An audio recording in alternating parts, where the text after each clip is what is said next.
Welcome back to Gun No Control Podcast. I am your host, Ronick, and today we got some very special guests all the way from New York. Today I'm sitting here with OV1, aka The Truth. And Kelo PT. Pace, IRS, PT. Man, thank you for stopping by today. No doubt, no doubt. I'm honored to have you guys here today. I'm excited to get into this conversation. How was the flight over here today? Well, we're laughing. Well, for me was yesterday, my flight got delayed in New York. Then they switched me from LaGuardia to JFK. I had to go on another flight. I missed that flight, but then I was able to get on the 5:30 flight directly from JFK to LA, which was good in a way because I got here an hour earlier from my original scheduling. Bro, we was on a fucking flight. I felt like the fucking plane was gonna go down, bro. We rolled in that fucking storm. It's crazy windy bro. when we left. The turbulence. What? Yeah, bro. Yo, that shit was out of fucking control, bro. That shit was like bumpy. My head was like a fucking bobblehead, bro. I got you feeling like, hey man, it's the last time I went to What? LA. Yeah. I was like, yo, bro. I was like, I ain't making it to LA. Yeah, man. But nevertheless, we're here, and we came here to represent, like, we do out in New York. Thank you guys, man. Thank you guys. And what do you think has motivated you guys to stay dedicated and persistent and being part of the graffiti culture throughout all these years? For me, what I can say about myself is, this has always been very, it was therapeutic to me. This is my counseling. This is my therapy. It came with a lot of good, and of course, with the good always comes with the bad. But what I always tell people is, even though in the bad access form of it, like I even went to state prison for this, the only thing that I could say is that it made me to keep focused, to keep off the negative things that I could have been deeper in a hole, as far as maybe bumping drugs in the street, getting killed, because where I grew from, the area of the Kingsbridge section of the Bronx, that's what we were surrounded by, the poverty, the streets, hustling. And if you didn't do that, you was a user, hopefully, like a lot of people I grew up with became junkies, became, drug addicts. So with all that in play and the environment overall, this personally kept me out of that, where I was able to contain myself in a therapeutic way and, just focus and keep going. I love art, I love art. As far as me, man, it's always, like everybody has like a calling. You know what I mean? Yeah. And, I started this game in '85. Okay. You know what I mean? And, through the life, like you said, trials and tribulations of life, you back and forth, but the passion to graph never left me. Yeah. It's, how can I put this? Like, you know what I mean? Like, streets are the streets, you know what I mean? And the streets raised me.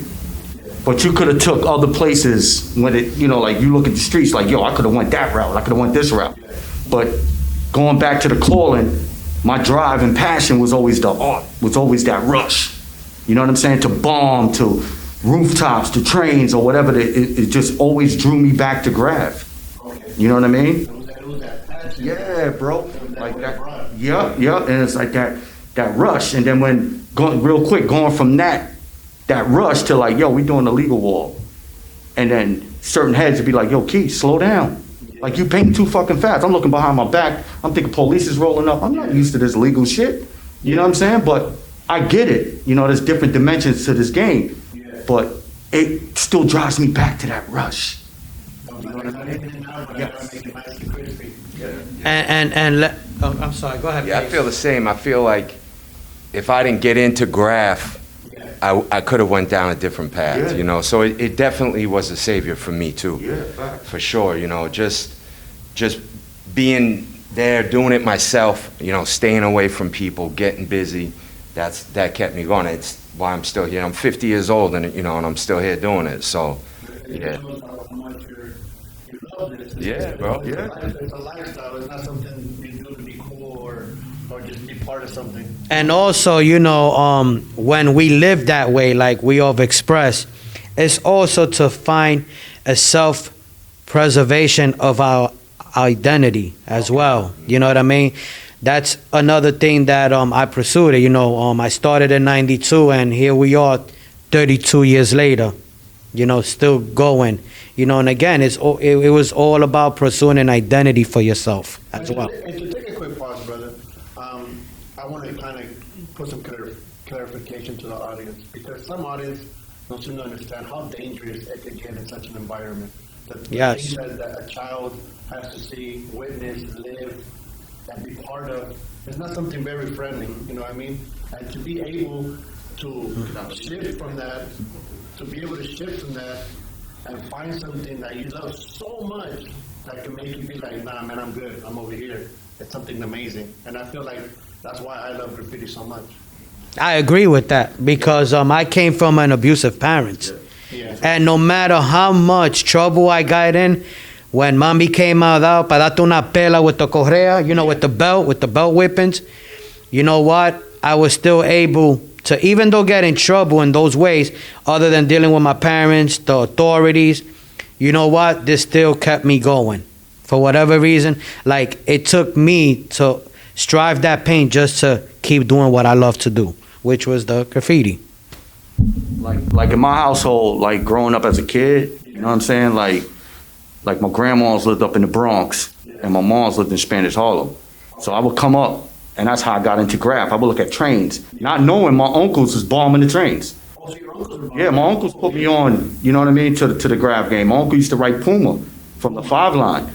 But going back to the household situation, you know, they would, you know, like take me out of the environment I was in with my mom's, and I don't want to get too deep, but I'm just saying, like, there was times I didn't know if I was going to play the fool at 7 or 8 years of age. I would go to Spoke's house, my brother's, that's my brother, and I would eat at his house or eat at my babysitter's house, Mose. Like these are, and people, and I sit there and I say, yo, I had it hard. What's hard to you? Tell me what's hard. Oh, yo, but I don't get along with my pops. Yo, I don't get along with my moms. Yo, how about if you open up your fridge and you see roaches, bro? You ever think about some shit like that? Or you don't have food in your house? Or you don't know how you feeding your little sister? Bread and water. Bread and water. I used to eat fucking cereal with water. Bread and ketchup. People don't know hard, bro. Like I came from that to owning houses. So, and then I look at it as, that's a drive for me. Where the fuck is the drive today for others? You understand what I'm saying? Just because my moms and family members did drugs, does that mean I need to do it? Nah, motherfucker. That shit is examples in front of you to learn from. You learn from that. You don't become a product of that. You learn from it. You build off that. Yes. Yeah. Yeah. And then people look at this graph game like it's an artsy game. No, it's not. It's a thug-driven game. Just because the paint sprays smooth, don't get it twisted. This is a thug-driven game. Know the rules to this game. You go over this person, you nip this person, you do this, you go over that. There's consequences to it. You get what you put out. Okay? Don't, you know, like a lot of people get it twisted. I'm not trying to get too crazy, but yo, fam, keep in mind, this is a thug-driven game. Let's get into, what are your early stages of telling yourself, I want to be a creative guy? Like, I want to maybe pick up a pencil, start sketching something, or grab a crayon, or whatever it was. How did those early stages begin for you guys?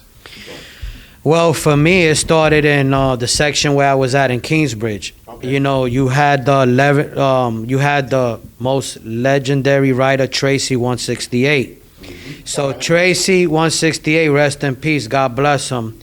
I would see him going to elementary school, going in the morning and coming from the afternoon. And he would do mostly every murals in the sections of Kingsbridge.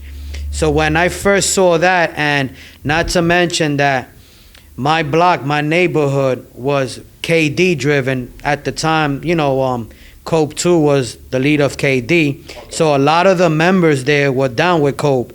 And growing up, you was, you know, walk into the bodega, I would see them tagging up, and I try to like wonder what the hell was this going on. So looking at that and then following, you know, self-perverting the vision of what they were doing, then I started seeing the same writings when my mother would take me clothes shopping. So then I started an addiction with looking at you know, when we would get on the train or when my dad would take us through highways and we see these big, you know, letter things that I was trying to understand from where I lived, it started making sense what it was, and then I started gravitating to that. Okay. And what happened for me was that Crime 2 KD, he lived in my building. So I got cool with his mom. My mom got cool with his mom. Then she started babysitting me. And then I asked Crime one day, why do you guys vandalize? Because I thought it was a bad thing. I thought it was, you know, guys are vandaling. You don't do this. And then when he put in that Star Wars, when we had VHS, video cassette, when he threw in Star Wars and I saw it from beginning to end, that's when I knew right there, that vision, that's when I knew I wanted to pursue that. And that's what led me to where here we are 32 years later, where I'm at in my career. And mind you, I was 9, 10 years old. I was just little. Until I got older, I knew eventually I was going to have some type of freedom, because you start learning that as your age is developing to getting older, matureness, and then you start developing that eventually you're going to get freedom. And that just waited patiently until I hit 13, 14, and then I was able to elevate. You know, again, everybody starts off as a toy. Yeah. And then you start elevating and, you know, and just looking at things. You know, for my passion, like I said, I have family members that wrote graph, you know what I mean? So, you know, like I said, I used to travel from Spanish Harlem, come up to the Bronx with my uncles.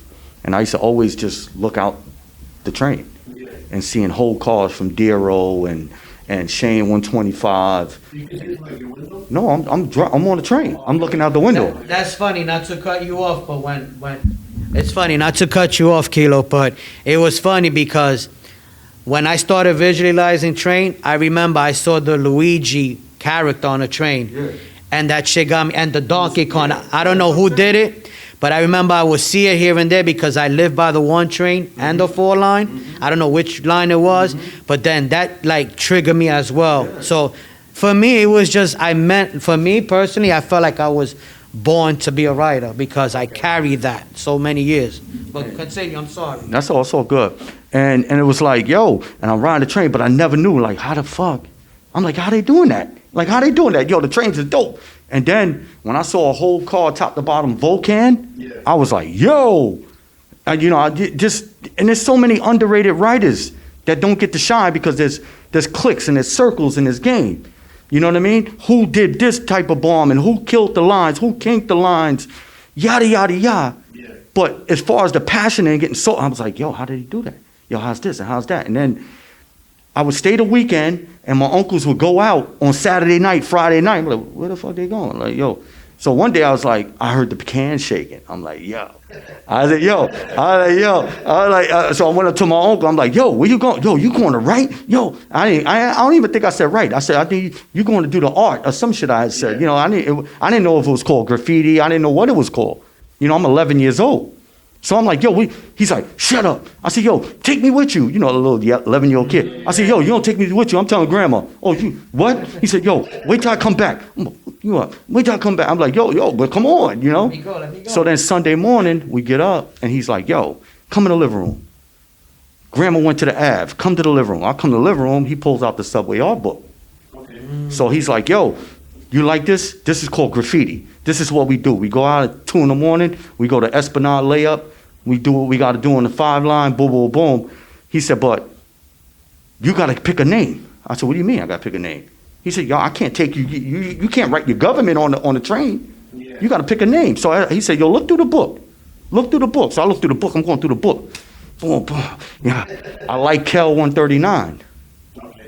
That was one of my favorites. That stuck out to me because he did the characters behind the L. You know, like he incorporated characters with his name. You know what I mean? So I was like, yo, I like the Kel 130. He said, all right, so look. You add an O to that, you change the dynamics to that name. It goes from Kel to Kilo. But this is what doesn't happen today. That's why you got dudes running around writing other people's names. Yeah. Nobody's getting schooled today. He said, yo, you change the dynamics to that name, but there's another Kilo. He writes with an I. Yeah. You with an E. I said, cool. He said, yo, next weekend, I'm going to take you, but here's what you got to do. I said, what I got to do? He said, where's your paint? I said, what do you mean? I'm 11. He said, yo, you gotta rack your paint, motherfucker. You ain't using my paint. You ain't using my paint. So now I'm like, rack, what's that? He said, steel, stupid. Steel. I said, all right. So now I'm running around. I'm going to Martin Paint. Get out of here, little kid. Get away from the gate. So then, boom. So then I catch this store. There's a model place on White Plains Road called Royals. They used to have these little testers. Remember Royals? I used to have these little testers. I said, I went in there, boom, boom. It gets funny. So I rate them. I get like 7 cans. I'm thinking I'm the shit. You know what I'm saying? Boom, but go to the layups that night. That weekend, the following weekend, we go. Yeah. We in Esplanade. I'm with Dave FA5. I'm with Puma. I'm with Talker, and I'm with the stem from the 5 line. It was a stem from the 1 line, stem from the 5 line. Okay? So I'm with them. Dave FA5 is like 6'6". Yeah. Okay? That motherfucker's tall. So he gives me 2 crates that they had. So I stand on 2 crates. I still can't reach the shit. I'm still trying to do the little bullshit toy KL. I look, but I'm looking on like a 45 to the next car. So as I'm looking, I'm like, yo, there's people coming through with referee shirts on. Oh, wow. But I called Dave by his government. He said, motherfucker. He said, what? I said, yo, Dave, you call me Dave. I said, my bad. I said, yo, there's writers walking through with referee shirts on. He said, ain't writers, that's Vandal Squad. I said, what? I fell off the fucking, the crates, fell onto the tracks, missed the 3rd rail by like that much. And he picked me up. My uncle left me. My uncle said, fuck that little nigga, I'm out. Left me. So Dave, I'm trying to keep up with Dave. He's like, yo, don't run up on the platform. Just stay with me. Yeah. Don't run up on the platform, nigga. Just stay with me. So I'm trying to keep, that nigga 6'6", 6'7". I'm fucking three, not even 4 feet. Yeah. So I said, fuck it. I went up on the platform. The Vandal Squad was like, boom. Gotcha. Got me. Motherfucker. Your first night My out. first night. Damn. Took me to 180th. That's where they used to have the holding joints on the transit, 180th. And put me there, bro. How was your thought process though? Because at the moment you know your uncle left you, but then you also got to think about, hey, I'm gonna go home. What am I gonna tell the family? I was a spoiled. My grandmother, I can do no wrong. Okay. I was a little blanquito, Yeah. you know, because I'm half Polish, half black. Uh, I'm half Polish and half black. So I'm the little blanquito. I can do no wrong. yeah. So the next day I came out, boom, boom, boom. You know, she scolded me, yada, yada, yada. My mom's was doing her own thing. So I was a product of the streets. Yeah. The streets raised me. You know what I mean? about you, Pace? As far as like passion and getting back to the beginning of all of that, the very beginning for me, I gotta say, was the second I saw Beach Street.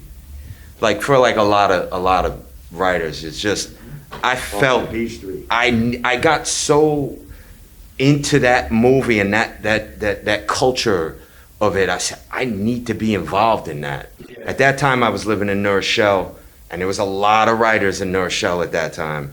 Went into the movie theater, came out with my boy. We were different people. We came out, we were just like, let's get paint.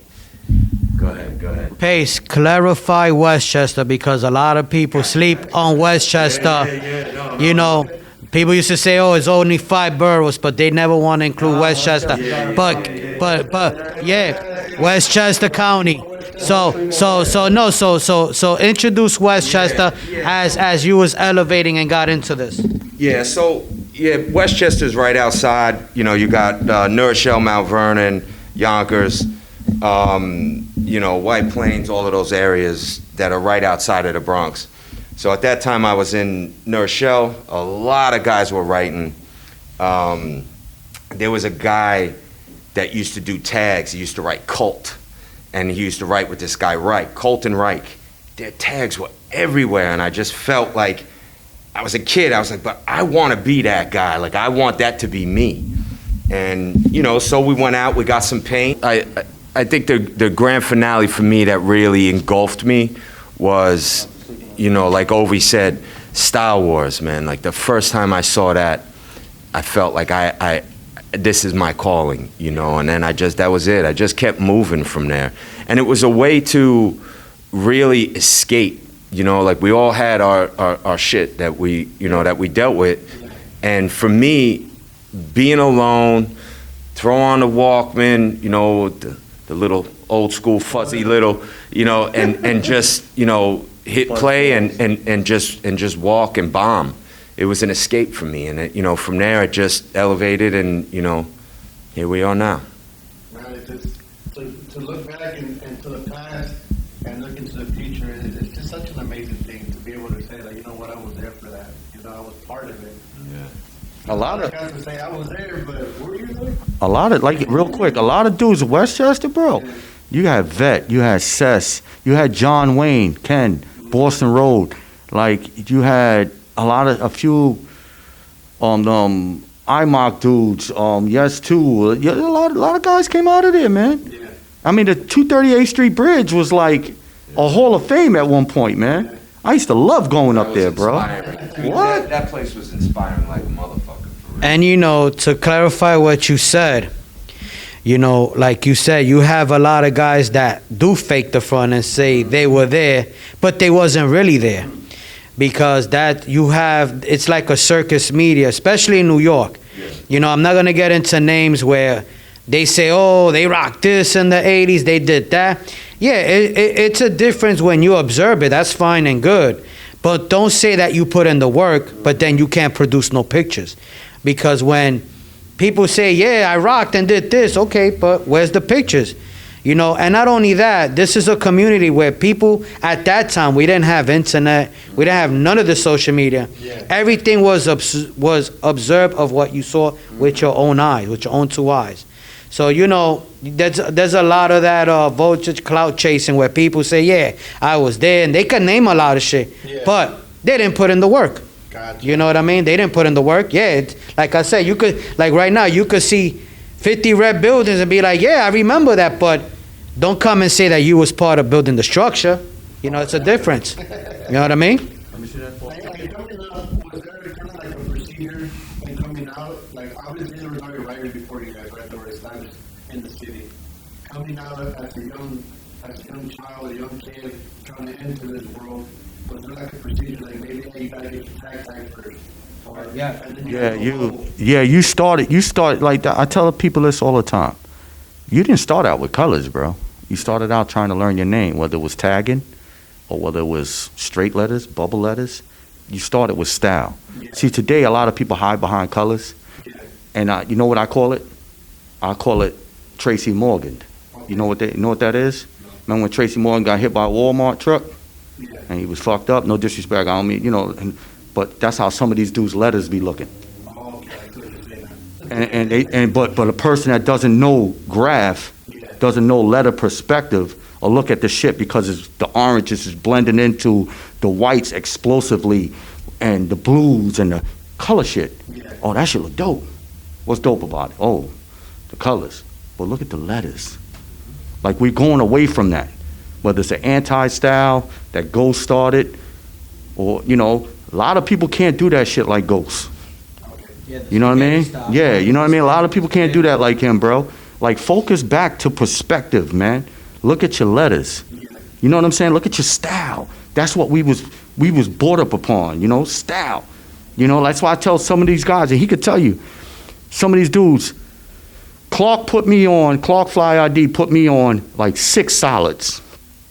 Okay? I was pissed like a motherfucker. I said, well, 6 solids, I ain't doing this. I'm doing colors, bro. Oh, you know what I'm saying? Like, nah, 6. Look at the thickness of each letter. Look at the height. Look at what they're doing, how they proportion, and you'll learn. By the 3rd one, I understood what he was saying. You gotta focus on. You know what I mean? You're sharpening up your craft, and you don't even see it. Yeah. Yeah. It's like, real quick, it's like, remember when the Karate Kid, he had him doing all the shit? And at the end, he said, come on, aye. And he doing that. You know what I'm saying? But he said, oh shit, like, I learned all of this. You know what I mean? Yeah. I mean, what started for me was, like you said, it started with having a decent tag first. Okay. You couldn't just jump around. You had to at least have a decent hand style. Then, once you do that, you can perfect the throw up. Now, once you perfect the throw up, meaning bubble letters, right? It was up to you if you wanted to elevate. What do I mean by the elevation? Now, once you perfected the throw up, now you get into the straight letters. Now the straight letters came next. After the straight letters, once you got the hand style, the throw up, and the straight letter, now you was a perfected bomber. This is growing up in the 90s. Now you was a perfected bomber. What I was taught, especially Crime 2 and Owl Rock, they taught me with straight letters, always make sure it's the same size. Always. You want to keep the height the same, the wideness, the thickness the same. But they always told me, always the letters have to come with the fundamental. You have to know your fundamental. And like Kelo brought up, you couldn't just go into colors, do it solid, because once you get the structure correct, now you could start playing. And then later on in my career, once I got that perfected, again, Cope 2 was my mentor, regardless of what it is what it is. I would never, deny that fact. But when I got into him, and he was mentoring me, at this time, you had T-Kid that was a part of him. You had Flight TDS. So at a very young age, once I perfected that, going into my 16, I wanted to learn how to piece, because now these guys were already set in their legacy of their craft. So I needed to up it up and learn quick. And I started doing that. And one thing, that Cope used to tell me, again, you have to have the fundamentals, keep the letters basic, same size, and then start adding movement to them. Instead of doing the letters straight up, do a little bend to them, keep the letters flowing. Okay. And then, as once you got the first element with, the tags, the throw-ups, the straight letters, then you could start elevating it. You know what I mean? Throwing arrows in here and making it balanced. Yeah. So making sense. So my thing was, whatever I had on the beginning end of the letter, always match it with the last end of that letter. Gotcha. To keep it the flow the same, so that everything makes sense. Gotcha. As far as what he's saying, to piggyback off that, step back, look at your piece, man. What is that arrow doing? Yo, there was times I would put up 8 colors on the wall, and Clark would come over to me and be like, yo, bro, where's this arrow coming what are you doing with this? Yo, bro, you got to fix that. You don't fix that, I'm going to buff that shit. That's how, yeah, bro, that's how it was in New York. Yo, bro, what are you, crazy? And this was when we wasn't racking. American accents and shit cost fucking $2.98 back then was a lot. Like 7, but I'm just saying back then it was yo, what the fuck, bro? You know what I'm saying? Well, you had a little, you buy 10, you rack 10, or whatever the case may be, but you were still buying. So, Pergament was today. Condors and Pergaments, Martin Paints, Woolworths. Come on, bro, we could go. Right? So just what I'm going to today is, that made you want to drive to be better. This nigga told me I gotta buff my shit. What am I doing wrong? Boom, boom, boom. No, look at this, look at that, look at this. Today, I don't know, man. Maybe I could be wrong, but I don't see that drive. The dudes, yes, they want to get better. You tell them, yo, niggas be like, yo, Key, how my shit look? That shit look dope, because I don't want to get into it with you. There's certain people that can take constructive criticism and certain can't. So my motto is, why waste my time and energy on you when I could just save that time and energy for my kids and grandchildren? Yeah, bro. Yeah, but I think most people don't have, these newer writers don't have that mentor to give them that business. Or you know what I want mean? It. Right. And if they do they even want, so they got to be willing to, to learn and willing to do it. And they got to put in that work at the same time. It's not just going to come to you. You got to fucking stay there. You got to put in the work, and it ain't going to be easy. We got down here as soon as we got off the plane, and we're painting. We still have, since we've been here for 2 days, we only slept 3 hours, and that was just a nod off. I'm on since Thursday and no sleep. That's a fact. Look, from the airport, I went straight to do my thing. Let me piggyback what Kelo said with the mentor and discipline. And this happened to me twice. I'm going to tell 2 quick little stories real quick. When I was a beginner, meaning, Ovie started getting up around the block. I'm cocky. I'm like, yeah, I got 196 in Morris. I got 197th in Sedgwick and University. Now I'm walking to Fordham Road, 183rd a little bit. I thought I was the shit. And I'll never forget this. There was a bomber from the 4 line. He had the 4 line, like he had all the rooftops in the Bronx. Near KGB, rest in peace. I remember one day he came to the block because he came to check his man Frost and Breeze. And Breeze introduces me to Nia, and then Nia was there with him, Sark, KGB, and Coke, right? These were big time bombers from the Bronx at the time. And I remember they looked at me and walked away like, you know, like I was a toy, like I was nobody. And let me tell you, that day I almost quit. Like I felt I was nothing, I was trash. Like the cockiness went down the toilet. But back to what Kilo said, that motivated me. Because after that, I said, fuck this shit. How much are these guys with time? Yeah, these guys were like older. I was like 13 years old. They were like already 17, 18. You know, they were already in their late stage of high school. You know, because that's where it started. Once you reach that era, you know, you, like I said, it goes back to the mobilization. You have freedom. So, you know what I mean? So when that happened, you know, I went home and I almost gave up, but the passion was there. I said, wait a minute, I'm from fucking Kingsbridge. Like, this is where Tracy is from. That's right. You know what I mean? This is where Nick One from Videograph is from. Yeah. Like, nah, fuck that. And it just made me get better. Another thing, when I get into the later stage, like once I started painting with, you know, Kobe, T-Kid, we did a war with Scene one time.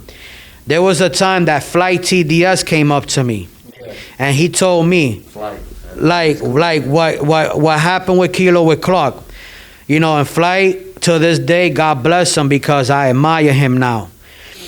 And we spoke about this maybe, what was it, last year we did a production together in the Bronx on Kingsbridge and Creston. Yeah. It was me, him, and King B and Kurz. So we had a war. This was like 97, 96.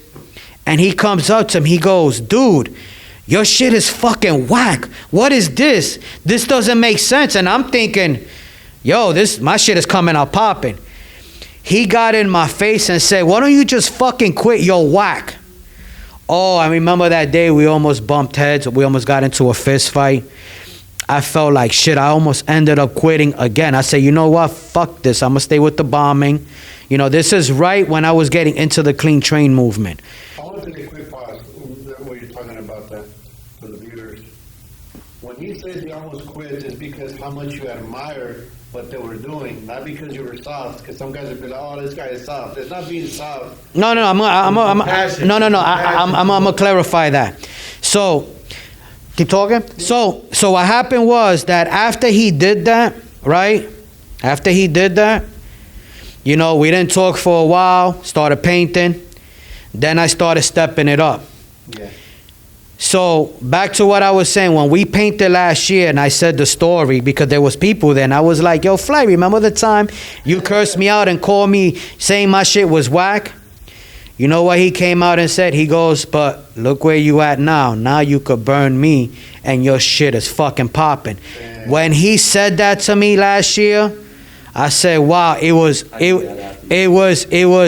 a blessing because you know what he came up to? Mind you, at that time, I'm looking at him red like a negative, like, fuck this nigga. Yeah. Fuck him. You know, he was established. He was Kings of the One line in the 80s. You know what I mean? So I had to eat that. But it made me appreciate it. And you know what he said to me? He said, you see, if I would have never said what I said back then, you think you would have been this good now? That you got everybody wanting to paint with you?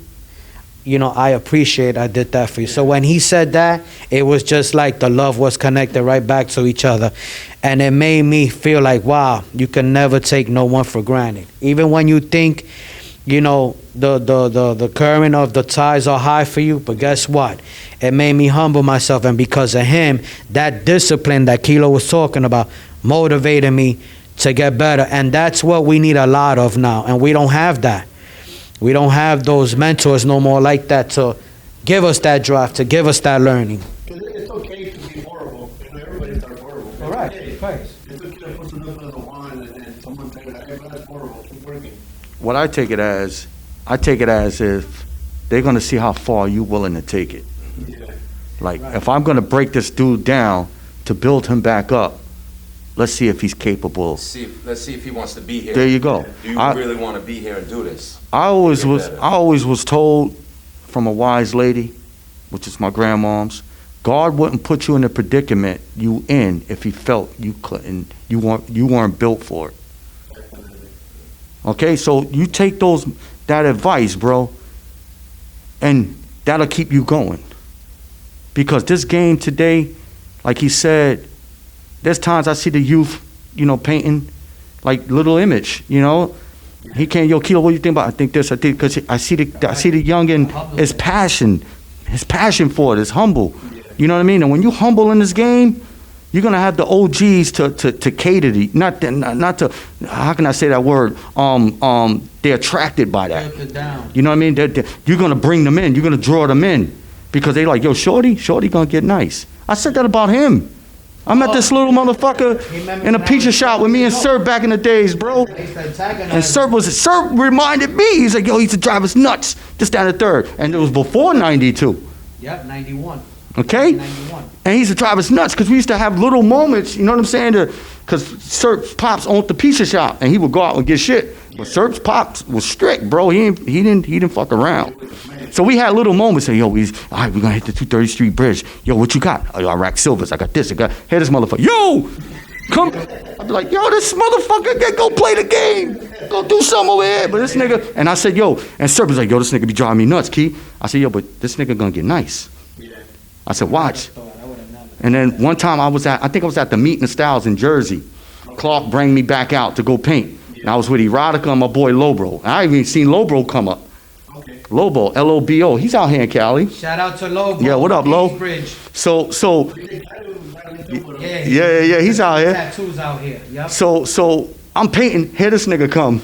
Yo, where'd you get this nigga out of the closet? You remember that? He said, yo, you dusted this nigga. Where you get this nigga, Kilo? What the fuck? I said, oh shit, oh yeah. That was the first I seen him. After so many years. But going back to real quick, because I know you want to talk too, my fault.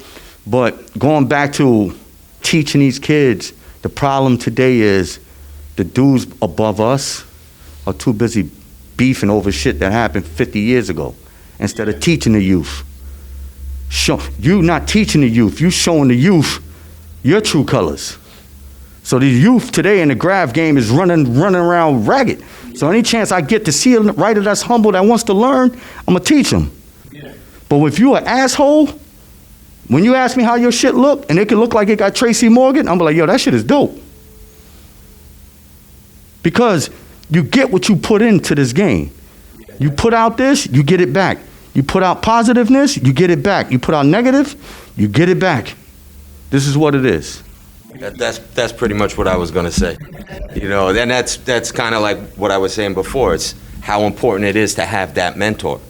Without that person, you're gonna think your shit is dope, and you're just gonna keep doing it. And you're never gonna grow. How much do I drive you nuts? Oh man, every day, bro. Right now, actually. And let me tell you, real quick before we move on, and listen, man, shout out to Per, rest in peace. Yeah, man, yeah. Ski.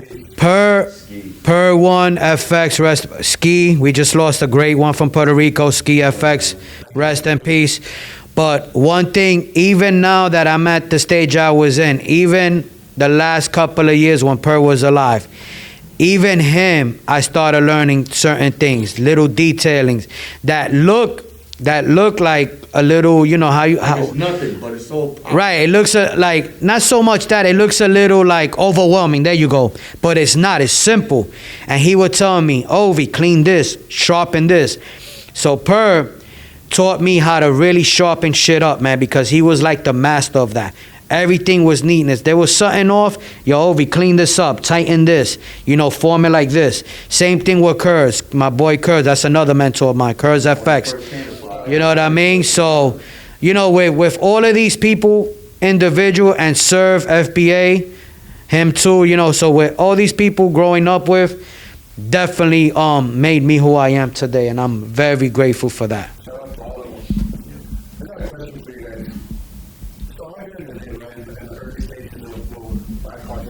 Graffiti because you have the game graffiti and hip style graffiti.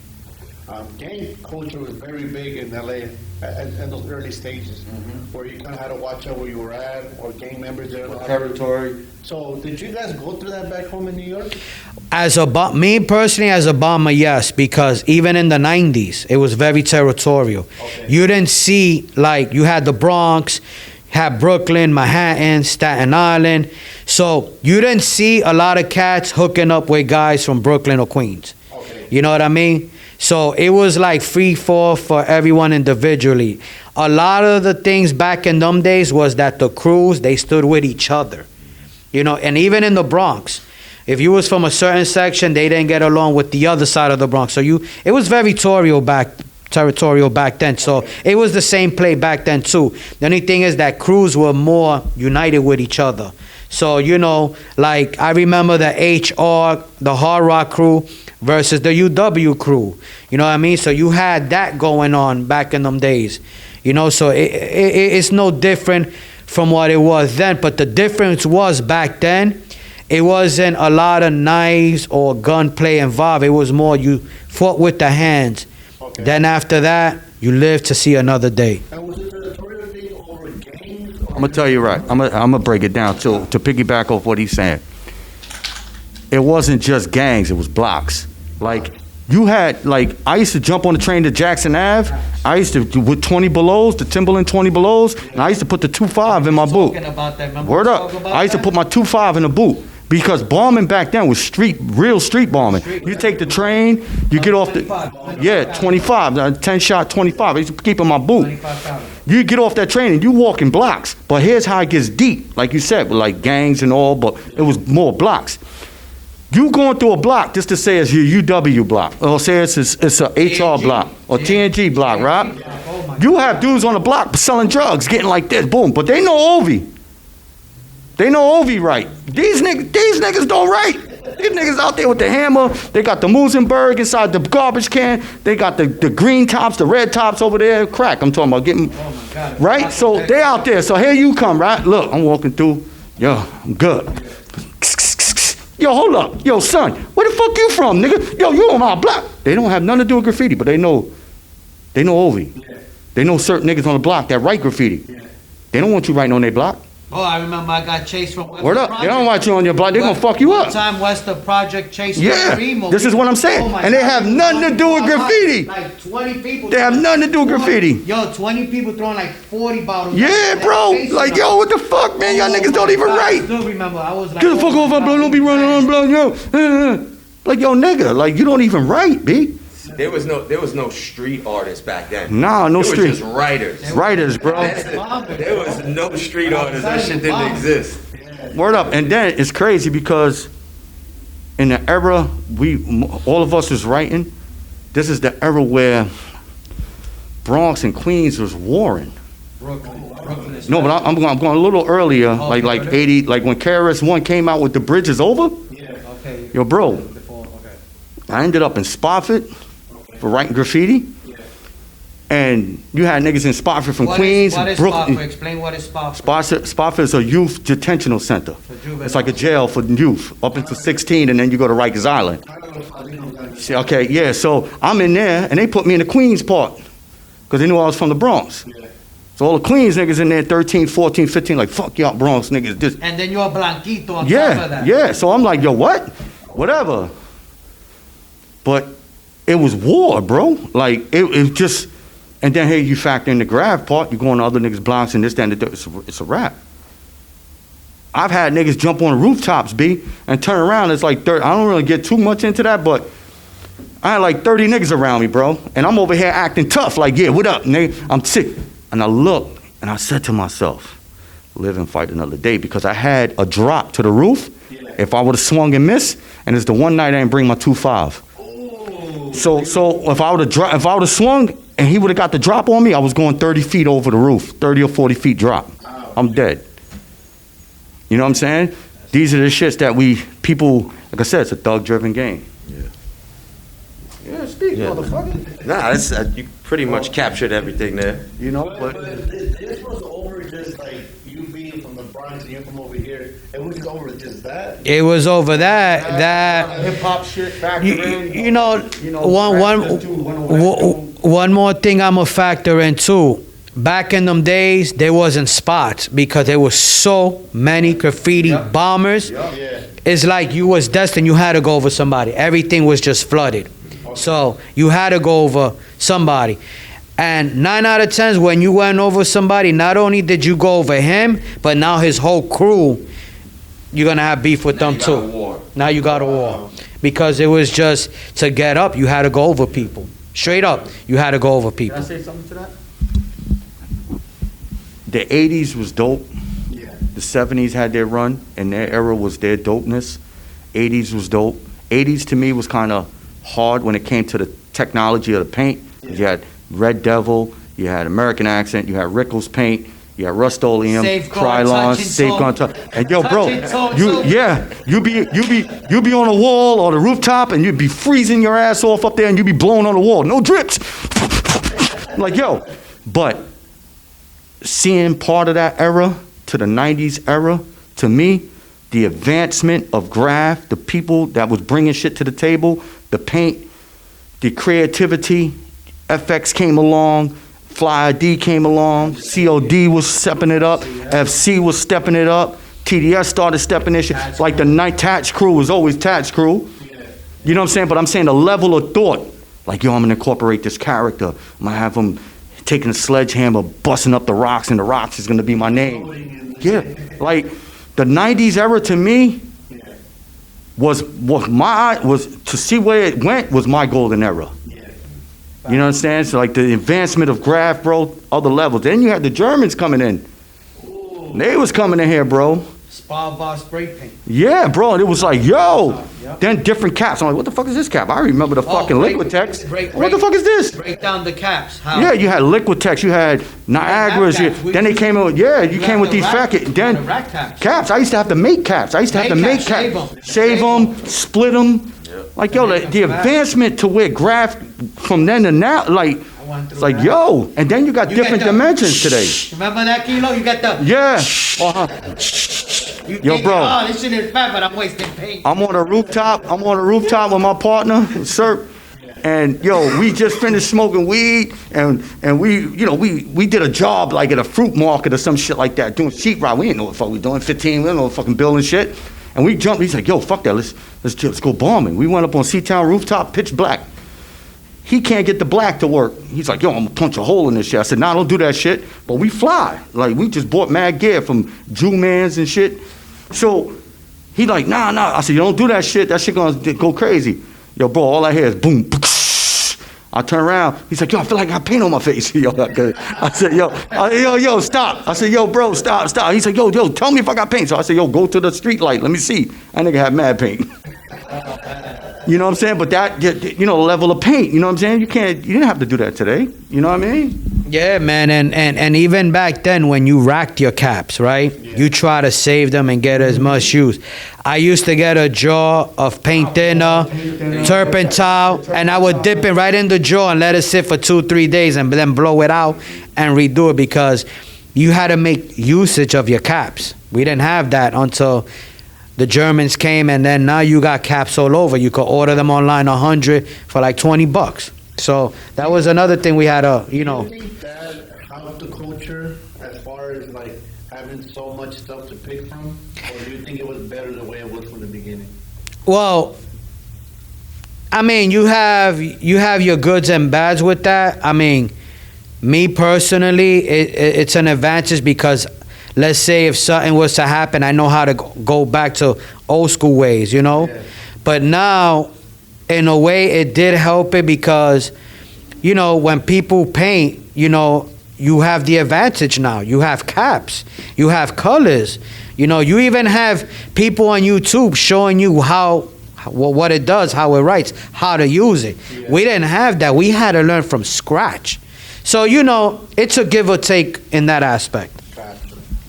Yeah, it's a gift and a curse at the same time because sometimes you're in your bag and you want a fat cap and you got 1 million caps in your bag, but it's dark as shit at the fucking line, and now you're going through 100 caps. Like, what the fuck?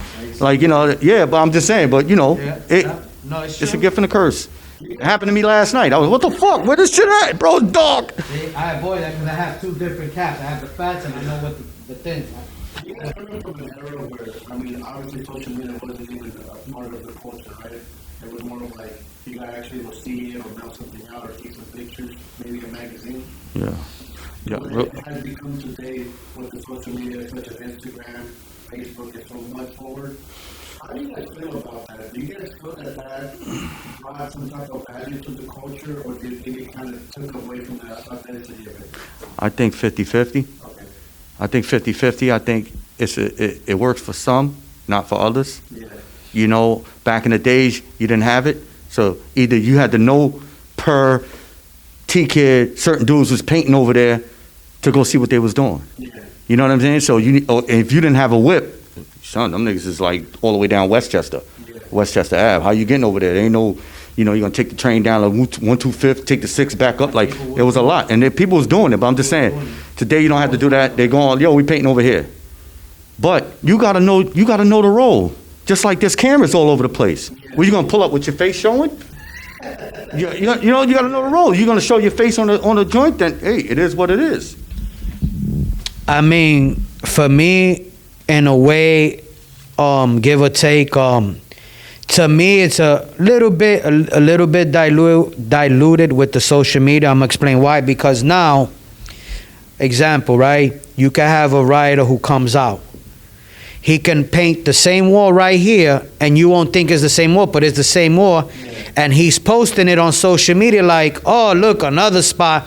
And everybody gravitates to that. Where when we didn't have a social media, you, like I said in the beginning, you had to observe it. You had to see who was doing what. You had to, you know, like your eyes didn't lie to you. Like, wow, my man hit this. He hit this borough. He hit the highway. He did this rooftop. Now you take a picture. I go right on my phone. You know, I do one of these. Like, oh, shit, I'm strolling. Oh, shit, he did another one. Oh, but here's the problem. You see all of that, but I'm not seeing it visually when I'm driving around.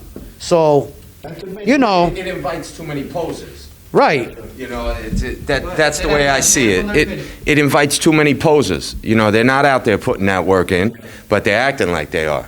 That's all it is. I'm not a huge fan of it. You know, it just, I think it hurts the culture in a sense, but I see the advances of it. I get it.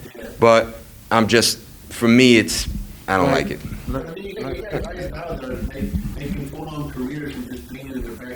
I'm gonna tell you where it works in a sense, right?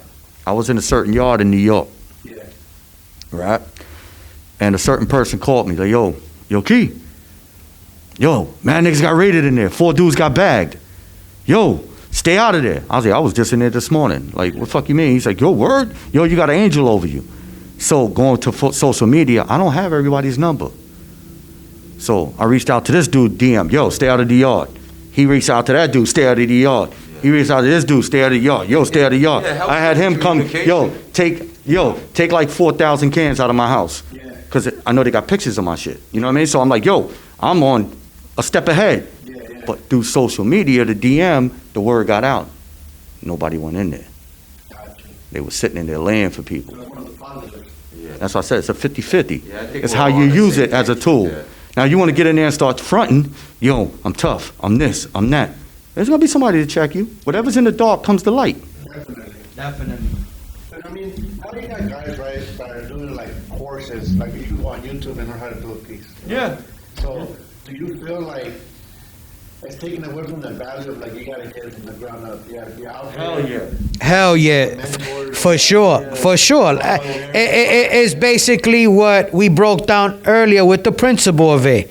You know, the mentors laid down the principle, laid down the foundation, made you learn. And with making you learn, you also got hunger out of it because now you was destined. Like your mission was to learn this shit so that you could be fucking dope and get your shit out there. So that motherfuckers could come and jock you and be like, damn, this man put in that fucking work. Lay down the foundation. We gotta give him his dap. Straight up. Straight the fuck up. When you go in a biker game, right? You get into a biker gang, right? What are you? Okay? You clean toilets, you did whatever the fuck you That's it. That's it. You gotta do it. You know what I'm saying? But to get to that level, you had to grunt. You had to be that grunt. You had to be down in that foxhole. Okay? So now when you come out that foxhole and you get that first medal, and you like, yo. You know what I'm saying? You like, oh, that's it.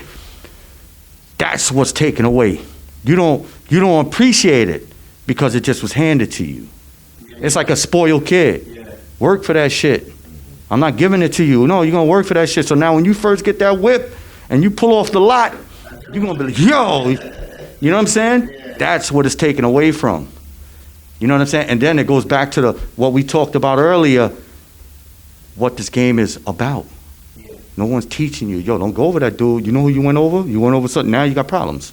Exactly, yes. That's a fact. It's important for the older generation to keep us knowledge to the youngsters from time to time. Yeah. Because it keeps that foundation. It keeps the original foundation, because if they keep watching videos and shit like that, yeah, they're going to learn how to do graph and everything, but they're not going to know the actual culture, like all those little things that you can't learn online.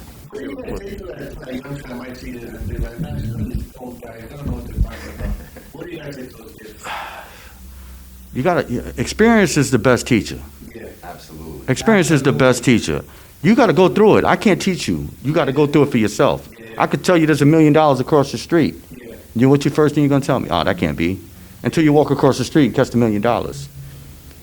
Teacher is the best. Experience is the best teacher.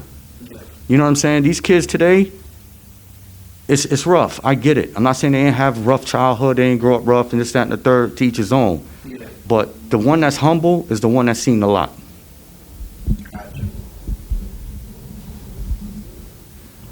Oh, did you want to add to that? No, I'm good. He pretty much summed it up. I want to get into now, I know you guys came with your brand of spray paint, and we can talk about how that came Scholar. Skolaga. Skolager.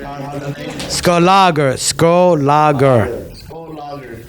Did I say it right? Skull Lager?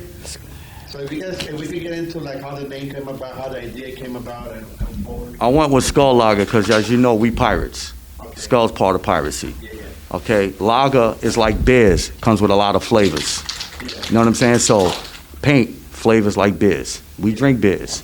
You know what I'm saying? So, I was the type of dude, like if you tell me I can't do something, will drive me to do it more. Okay. You understand what I'm saying? Like when I was a kid, they told me, yo, you can't make your own skateboard. I made my own skateboard. Okay. With the tail and everything. Okay, so that's my thing. And New York don't really have anything out of New York, which they should have had paint companies way before. I think LA is the same too. Yeah. So I want to build that. Don't you guys got 3 states? In Mexico, that's Mexico. You know what I'm saying? So I want to get that. My goal is, like I'm dealing with overseas now, but my goal is, our goal, like we all talked, I'm the CEO, this is one of my partners. My goal is to have factories upstate. I bought one machine. I'm going to get another one and a few others to where I can say, Ovie, not just you getting a skid. Yo, get a skid, get this, get that, and become. You could take a skid and be like, yo, I'm getting a skid. I can sell 200 cans, but I can make money. Yeah. You know what I'm saying? Like, there's money. There's too much money involved. Like, but it's also the passionate of saying, I sponsored him. He's good. Oh, you traveling to Europe? I got that. Yo, you going to Jamaica? I got that. Do a quick promo, boom, boom, boom, boom. I'll write it off. He'll write it off or whatever. And what do you think separates Scholar and Skolaga. Skolaga. I get caught up too. I get them all the time. What do you think separates the lager from the rest of the we got off this today? I'm going to tell you what it does. Look what I'm starting out with. There's 3 colors. It's 5. Remember what he talked about? Prospect coming up. I know when I'm down, when we up to 150 colors, 200 colors, I'm going to reflect back to 5. Okay. So the difference between is not 1 million partners. It's not $1 million. It's a writer-owned company. We're in the trenches. We paint with this. We on the lines. We in the basketball courts. I call the courts the yards. We're there. You can't tell me about paint. We're doing this over 30 years. I know what I need to tweak. I know what I need to get better at. I know what you know what I mean? But the difference between that is you could go on DM and speak to me, speak to him, or call Ovie and be like, yo, what's up with the Skolaga? And we're going to answer to it.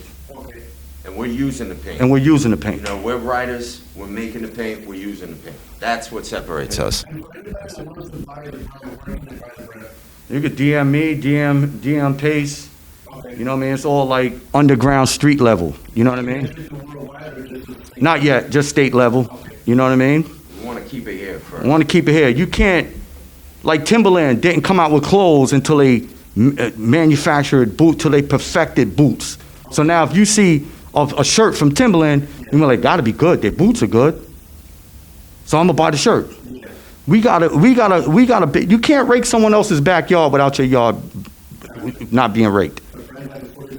Yes, yes. So, you know, the 5 colors are solid. You know what I mean? And what can the people expect from the brand in the future? I want to do events. I want to sponsor. Okay. You know what I mean? I want to get it out there more. You know, I want to be hand to hand, full color lines, 6 colors. I'm tired of the traditional colors. Okay. Yeah, that's pretty much, that's what. You didn't hear any word you said. You You know, but yeah, you know, and that's just it. It's more of a personal, family level of business. You know what I mean? Like, yo, I call Kelo. Yo, this can was spraying. I said, yo, I'm gonna ship you a whole 6 cans, bro. Shout out to Skolager. Give it a chance, man. It don't hurt unless you give it a chance. The $1 million question that everybody might be asking, how much is the can? 450. Well, right now it's 450. But you know, like as we get more colors and get more, and you know, and work towards getting the factory in New York, then you know, we'd be wholesaling then. You know what I mean? So it'll be much better then. You know. For a writer like yourself, this is a big accomplishment. I salute you for that. Congratulations. Appreciate it. I wish you guys nothing but the best. Can you speak a little bit about the joy it brought you to accomplish this? Like, how is every writer dreams of coming up with their own? There you go. You said it. I dreamed of this. I went up to my brother Spoke and I said, yo, you know what? I want to get my own paint. He said, for real? I said, yo, bro, this has been in the work for years. I didn't meet this man until about 6, 7 years ago. And I chopped it up. I pitched my passion to him. And I said, this is my passion. You know what I'm saying? This is my passion. This is what I want. I want to be able to walk in and boom. You know, just to say, right? We're writers, right? We do illegal shit. Okay? What if a person comes home doing 5 years, ain't got a job because he's a felony? He call up Kelo or call up Pace and be like, yo, man, I need a job. I got to feed my family. Yo, is there any spot in the factory I can work and pump paint? Yeah. With a 401k, with a good salary. And you paint, and you pump and paint something that you like. Something that you've been around, that you went to up top for. You know what I'm saying? It's keeping it inside the writer community. Yes. You know, and that's what we want to do. And real quick, oh, that's dope. This is dope. I still see he's giving it out to everybody. I ain't get one yet, but that's all right. This still my little brother right here. I love him to death. Yo, but going back to that, what the hell was I gonna say? Yeah, you know, like that person. You know what I mean? Yeah, you know, so it's I look at it, it's beyond what I'm trying to do. What I'm trying to do is I really want to corner the market. No disrespect to, that's what I was going to say. No disrespect to the street artists. I got respect for what they do because I respect the art. But if we don't put a stamp on what we doing as a graffiti culture and keeping it alive, there won't be no more graffiti. It'll be just strictly street art. I mean, in my personal opinion, right, you have graffiti at like this next level, bro. Yeah. You look at that stuff and be like, man, how Yeah. spray this, you know what I mean? And that's what I want to keep. I want this. I want that. But I also want graph. You know what I mean? Like, it's hard, man. That's like saying get rid of hip hop. You know what I'm saying? Like, just get rid of hip hop. No. Yeah, but every day a writer is born, a bomber is born every day. Hell yeah. That's a fact. How do you guys feel about the elements, right? Because they say there's 5 elements to the hip hop, right? And do you feel like they still kind of honor the graffiti in there, or no? I mean, of course, yeah, they have to. There's no choice. There's no choice. Graffiti was before. Graffiti was before. There's no choice. That's the first element. That's the right. Somebody like, let's say somebody like Drake, right? You go up to Drake like, hey, bro, you know, graffiti's part of this, and Do you feel like someone? Ask KRS-One what he thinks. Right, That's a real hip hop artist. right, Ask right, Joey Crack. Yeah. right, Fat Joe. I Ask Rock him. I got mad respect for KRS-One for what he recently did. They invited him to the 50th anniversary. And he denied, he declined, yup. Y'all supposed to want me back then? I ain't going there. No, well, it's a fact. He kept, he stood his ground. He stood his ground. How do you guys feel when he came out with the record Out for Fame? Man, that's a nice record. I mean, he basically kept it. He kept it. He kept it honor. He kept it raw. And he kept it original. And he told the roots as it's supposed to be said. Yeah, man, that's a hell of a record, man. You know. You just want to shake a can when you hear I got that. something to say to that. Yo, hip hop is hip hop. Yeah, But a writer said to me, not to me, he said to my brother, yeah, he said, yo, I respect hip hop. There's an old school writer, Yeah. okay, from Harlem, said to my brother, spoke. He said, but most of the time, hip hop artists only want us is when there's a rest in peace mural need to be done. That's the only time they recognize a lot of graph artists, or when they need an airbrush shirt done. I can relate to that. That's definitely true. You know what I'm saying? He said, yo, relate to us while we alive and focus on while we're here, not when we're dead or when you need a mural done. You know, something that I can input on my personal opinion, something that I personally believe in, something nobody ever believed in, but see, you got a lot of these guys, right, that are famous or live in money and whatnot, that they'll just take a picture behind a piece, right? I know it looks cool, let me take a picture and post it, right? And let the whole world see it, right? But it's like, does it hurt to kind of give the artist like some acknowledgement, like shout out to Plug One? Mm-hmm. You know what I mean? For putting this together. I don't know who you are, but Yeah. shout out for the art. Yeah. And a lot of people don't want to do that, and they don't No. even understand what that person went through to put that there. The person kind of got shot at, but after he finished, they ran away. You know what I mean? And then for someone to just come and be like, and then, But there's a double-edged sword to that.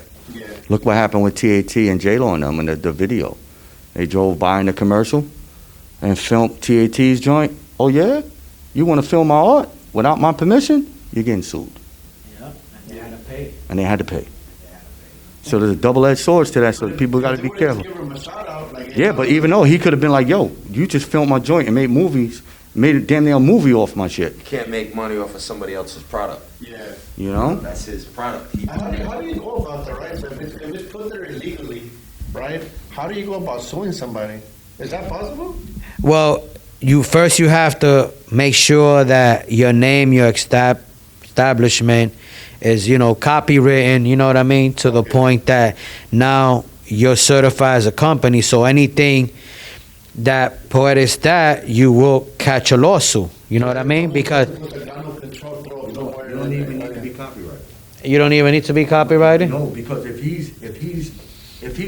you don't need to be copyrighted. If he takes it and it's like, when you put up a song Yeah, and you put up a video of your graph joint, you put up a song yeah. and you don't say, I don't have the rights to permission to put up this song, yada, yada, yada. They take the song down, or if you're trying to make money off the song, they can sue you. Yeah. If you take that joint and you're making money, or you're getting 15,000 likes and you're starting to get money off it, Yeah. that person could come after you. Copyright or no copyright. Okay. That's a good thing to know. You know what I'm saying? It's like almost like laying down a patent, Yeah. pretty much. I get So, it. If you could prove you did it. What's something that the whole graffiti culture worldwide should know about New York graffiti culture? oh man, I don't even, this, What was your question? Let me say that. what, What is something the whole graffiti culture worldwide should know about graffiti culture in New York? I mean, it's a double sword to that. I mean, with me, like, my issues that I have now is that us in New York, we don't embrace each other like we should. Okay. You know what I mean? It's the downfall with New York culture right now are the egos. Okay. Whether it's an individual or whether it's a crew itself. Not everybody in New York wants to unite. Everybody is like, you get put on. They forget like the people that helped them build them to that point, and they just keep it moving. See, like right now, as I've been starting to leave New York and go different places, like I see the appreciation. Like people value you and honor you more. You know what I mean? Whereas if you get to a certain level, New York, the hate becomes very overwhelming and very impossible to deal with, to the point that you just gotta watch how you move. You know, and 9 out of 10, and this is not to throw back shit at nobody, I'm just speaking from my personal opinion. And 9 out of 10, if you do get put on, you best believe there's an agenda behind it. Straight up. As far as like what people should know about New York, to piggyback off him, there's a lot of talent in New York. Okay? There's a lot of talent. But as he said, as I travel states and other countries, everybody got their history. You know, like I was with Christ yesterday, okay? And we chopping it up. And I was like, yeah, Ovie coming, you know, word, oh, that's dope, man. I said, yeah, I think we're linking up with Hex. We're going to try to look at, oh, Hex is a god out here. I said, yeah, I know, that's the truth. I met him in New York, man. Dude has a lot of knowledge. See what I'm talking about? Everybody has their history. He didn't even know Hex was the prez of FX. He was like, what? I really love him even more. Like, holy. But going back to New York, everybody, even other states, have their history. They have their you know, their upbringing. You know what I mean? And I learned that because I'm going to always be biased to New York. I'm going to always have it. But we need to unite more. You know what I'm saying? It's like when the rappers was beefing amongst each other, 50 Cent, Jadakiss, all these dudes beefing. You're missing out on money, opportunities. You're missing out because nobody wants to be around that. Nobody wants to be arguing, just wasting time. Yeah. Arguing and screw that person, screw this guy. Yeah. Like PT, real quick. Like PT, I mess with BT. I got cool brothers there. I mess with FX. I got cool brothers there. I know a lot of crews. I'm cool. I'm not with the drama. I'm too old for that. You know, I get caught up with it every now and then, and I'm like, what am I doing? What am I doing? What is this? Wasted energy. I mean, and you even have the 50, 40-year-olds still acting like they're in their teenagers. Like, give it up already. Like, you know, you're already at a half stage of your life.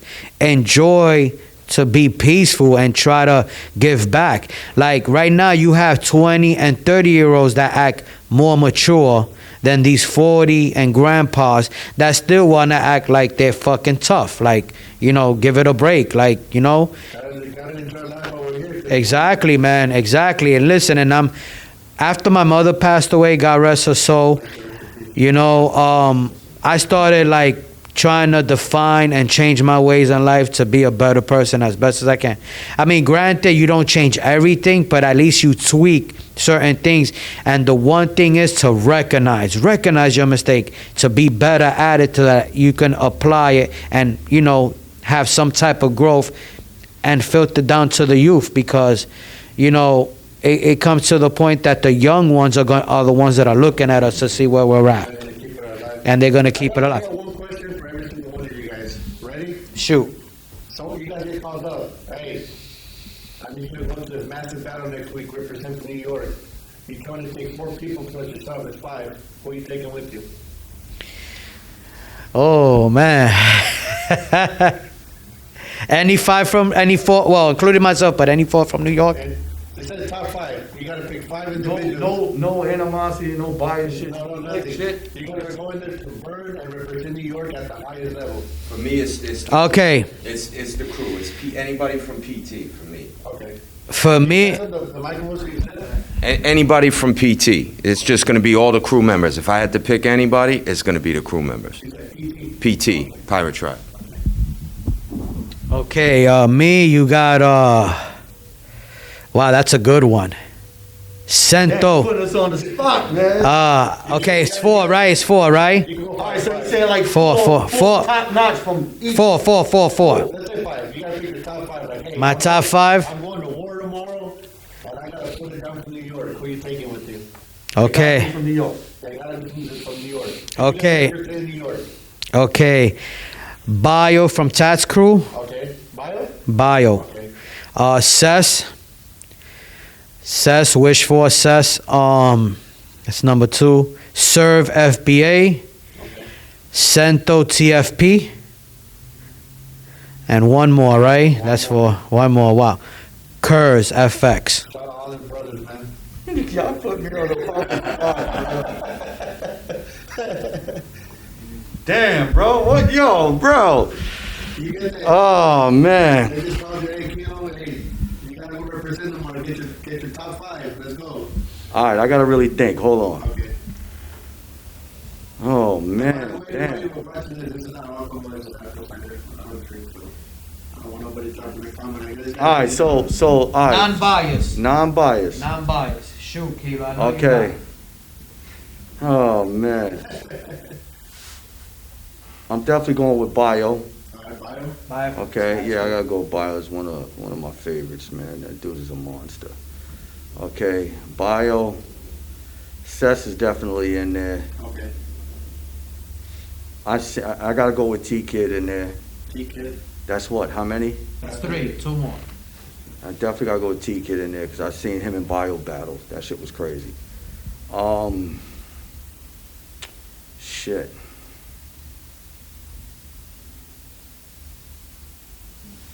I'm throwing Topaz in there.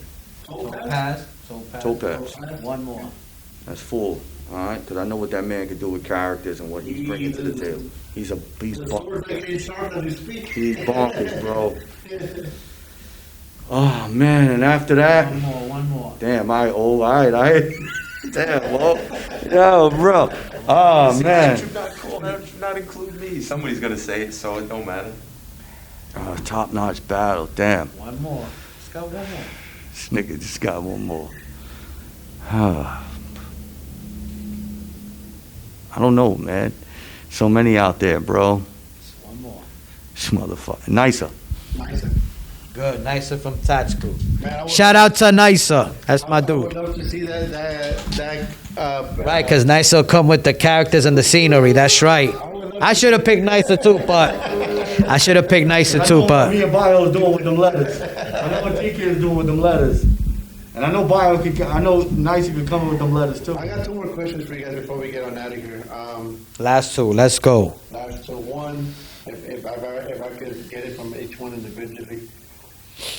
Obviously, one day us 4 we're not going to be here. What do you want the world, especially the graffiti culture, to remember you by? Me, dedication. Know that I did everything in my power to give as much as I could to the game, and that I'm an honor roll dude for putting the dedication and the work. This shit never came easy for me. At one point, I was a black sheep. I was labeled, but I earned my stripes, and I did it through blood, sweat, and tears. So if something happens to me, I just want to be, looked at as dedication, that I did everything I could for this game. Lost a lot, but it's okay, because at the end of the day, it all came from the heart. It came from the passion. Didn't come from notoriety. I did this because this is who I am, this is who I feel who I am, and this is what I love to do, regardless. Me, I just want you guys to remember me as far as just being consistent and well-rounded. Not one of them writers that just bomb, or not one of them writers that just tag. When I came up, in the era I came up in, a writer was a writer. You did everything. I understand there's different dimensions to the game today. Sticker bombers, dudes that just do throw-ups, dudes that just now they're doing the stencil bombing shit. I get it. It's different dimensions. But me, I want to be remembered as a well-rounded writer that did everything. Yeah, for me, it's kind of basic. It's like he was there and he did it. I was part of it. I invested into the culture. I put in that work. I grinded. I went through it. I went through that golden era. I went through those beefs and all of that shit. I was part of it. So just being involved in it is enough for me. All right, so we'll go back around. Last question. This is a question that I like to ask everybody. Favorite sneakers you like to rock by your painting? Nike Air Max. 90s. Those are the expensive ones. Nike Air Max 90. 90. I think they were the first. No, there was one before the 90. But probably the second original. Nike Air Max 90. The comfy ones. Yes. Foams. You know why? Foams, yep, Nike foam. You know why? It was still hard. Just in case I got to fucking run on rocks. You know what I'm saying? Or I got to fight and stomp somebody out. Not that I'm trying to fight, but you know, shit happens, bro. I usually rock throwaways, to be honest, bro. Just something, because, you know, I usually get into some shit, man. So, you know, something that I could fuck up, you know, and that's it, man. That's it. Is there any case stories you can share with us this one before we get out of here? Man, that'll take hours. That's a crazy question. Chase story.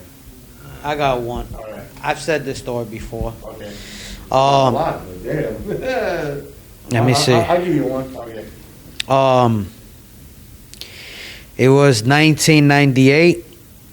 It was me and my man Gia4. Oh, shit.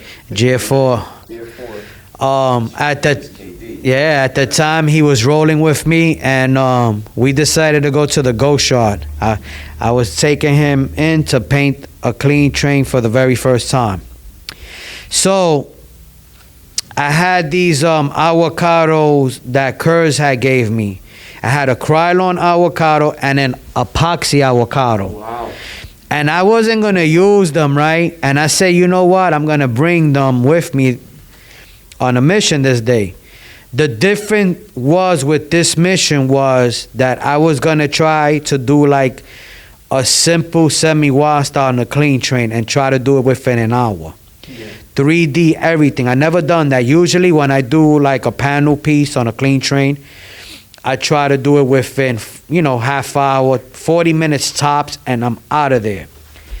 So I brought the avocado greens with me, and about 20 minutes as I'm filling it in, finish filling it in, I see a worker from all the way down the lane of the tracks. Right now in the Ghost Yard, you got about maybe 20 to 30 tracks that all come in from a tunnel and park individually. We were all the way in the back by the water, by the Hudson River. Yeah. We were on that side because that's workers don't come in there like that. So we see an orange vest coming towards us from far away. And as we looking by the second, he keeps coming and coming and coming. I don't know if he saw us because we had on all black. You know, you fade in because it's dark in there. Yeah. But he just kept coming to the point we had to pack it up. I was fucking mad, upset, disappointed. When we leave, we said to ourselves, yo, the way that we came in, the gate was closed. When we came in, the gate was open. You was able to push it open sometimes. This time, the shit was fucking closed. And we didn't clip it. Normally, I'll go with my gate cutters. Yeah. And either cut a hole in the fence or, you know, with my bolt cutters, cut the lock off. Yeah. We didn't have none of that because we went right in. What we did was we went through the front and said, fuck it. We just going to go by the security and whatever it is, bro. We're going to have to run because they're going to call the cops eventually. When we get to the security is looking at us. We're like, yeah, we're from, oh, you guys are from like the 9th Department? I go, yeah. The security opened the door and let us go. Because one thing is, I was always good under pressure. I was always good. I never panicked. I always stood calm. And, you know, when you stay calm, you're able to think. So we made eye contact. My boy, you know, he looks like a worker. You know what I mean? And he opened the door, you know, and we got the fuck up out of there. We jumped in our bike and we kept it moving, man. Outros. Hell yeah. Shit. Yo, one day, Clark came up to me. He's like, yo, let's go up to Red Devil and rack Red Devil. I said, all right. Up in this factory that was like right on the side of the tracks of the Metro North, like right by Del Monte. Yeah. Right? So he's like, yo, let's go. They leave the cases like right outside the gate. There's a big gate. You know, workers going there. The only time you got to make sure they're not outside smoking a cigarette. Yeah. I said, all right, cool. He said, yo, we run across the tracks, we run back, stash them in the bushes, keep going, stack up. I said, all right, fuck it. Get in there. Dude come out, smoking a cigarette. He's looking, chilling. He goes inside. I was like, yo, all right, here's our move. Run across. Now you got to run across a lot of tracks. Yeah. So we running, boom, boom, boom, get him. I'm running. Stash this shit inside the shit, right? Inside the bushes, right? Yeah. Run back. Let's go. Grab me. He said, hey, you. I turn around. I said, oh, shit. Started running. Now, you know, we're not looking at our shoelaces. Yeah. I'm not looking to see if shit is tied or not. I stumbling. He's like, hey. Fucking the 6-pack case falling out my shit. Clark is like, yo, hurry up, bro. Yo. I think Yes 2 was with us that time, too. I go to run across the track, and the shit switched. My sneaker got caught. Clark's like, yo. My foot is caught. The train is coming. My foot is stuck in the tracks, bro. The train is coming. I'm like, oh, shit. Yo, bro, I don't know how I guess I had an angel over me, bro. And the guy is coming. I'm not really worried about the guy. I'm worried about I can't get my foot out of the track. It's stuck because, you know, the track switched. I said, oh, shit. I said, yo. He's like, yo, what the fuck? I said, my foot. But he can't see my foot because he's down in the gravel. You know what I'm saying? So he can't see my foot. I'm like, yo, my foot. Yo, out of nowhere, bro, I jumped out the shit, got my foot out. I'm running with one fucking shoe, one Nike, and one sock. I'm running across the whole shit. Yo, bro, we get up on Gun Hill train station. They're like, yo, what's up, one shoe? And they just call me one shoe on the 2 train, bro. Yo, one shoe. I lost my shoe, bro. Yeah, bro, yeah. All right, I got one. This is like 93, I think. We're on White Plains Road in the Bronx. We're hitting gates. There's like 4 of us, and we got this guy driving us around. His brother's a cop, and he's from Yonkers, and we're in the Bronx, we're hitting these gates, and all of a sudden, they rolled. We actually got bagged on this deal, but they let us go afterwards. So I'm hitting the gate. I turn around. I hear 5-0. I turn. They were in, remember the little minivan they used to drive, that beat up little dark blue minivan? Dark blue, dark Yo, blue. with the blacked out windows. Yo, he came on the curb, pinned me up against the gate. Yo, he had me, he almost killed me. Yeah. I couldn't get out. That's how tight he had me in there. I couldn't move my legs. The whole squad got out, grabbed all of us. I'm like, yo, what the fuck are they being so aggressive for? You know what I'm saying? We're just hitting the gates. They're roughing us up real bad. I said, yo, something's fucked up. So we're in the car. They're tuning my boy up in the other car to get in. They tune me up. I said, what the fuck is going on? We're just hitting some gates. Take us down to the station. We come to find out by what was that? They sprayed that girl, that 12-year-old girl. They sprayed her white. Some black girl. They sprayed her white.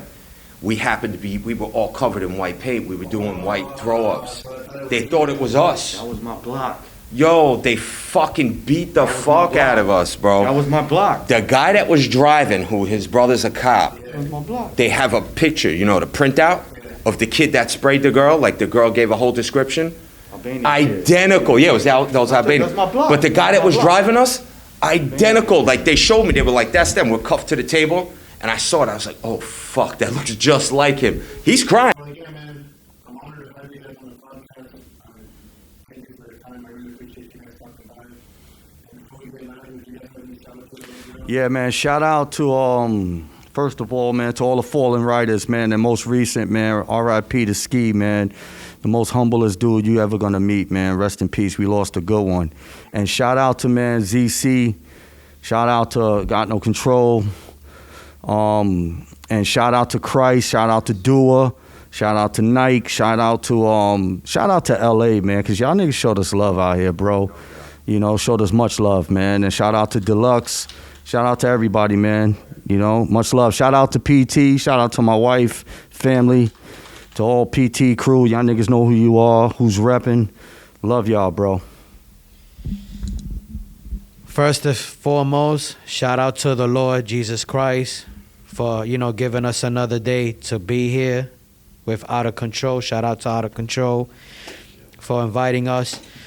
Shout out to my people back home. My brother Kron, my brother Blame, my brother Rich Buddha, TNG.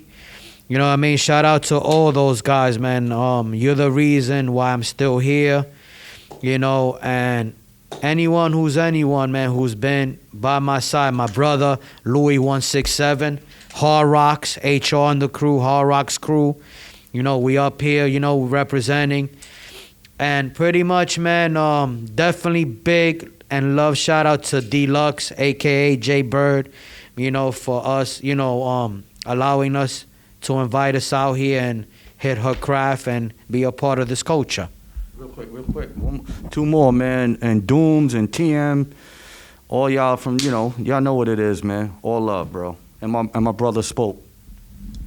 Yeah, shout out to the PT crew for sure, IRS, and you guys for having us. You know, LA was crazy, and you know we're definitely gonna be back.